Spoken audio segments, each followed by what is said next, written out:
តឡើងរួចរាល់សម្រាប់ Toyota Lancer LC 300បាទជាប្រភេទកាមេរ៉ា360ដាក់តម្រូវអត់មានធ្វើការតខ្សែជាខ្សែទេហើយអាចបញ្ជាថាច់បាននៅក្នុងនេះអញ្ចឹងណាដល់យើងដោះចេញនៅកាមេរ៉ាចាស់របស់គាត់បាទនេះក៏គេហៅ360ដែរបងប្អូនប៉ុន្តែជាប្រភេទ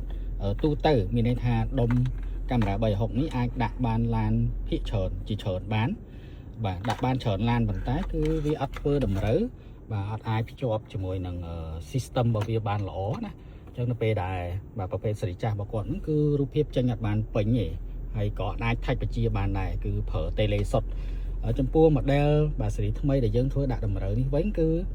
មានថាយើងអាចបញ្ជាតាម tele ក៏បានយើងអាចថាច់ក៏បានហើយរូបភាពក៏ច្បាស់អញ្ចឹងណាហើយរូបនេះគឺរូប Lancer ហ្មងអញ្ចឹងគឺគេធ្វើតម្រូវបងប្អូនបាទតម្រូវសម្រាប់តែឡាន Lancer ហ្នឹង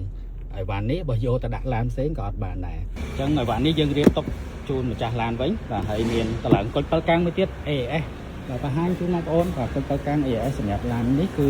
សាទបាទតម្រូវហ្មងសម្រាប់សុំនេះបាទទាំងជើងចាប់នៅខាងក្នុងហើយនឹងដោយដោតត្រូវបាទមានធ្វើការជាខ្សែទេ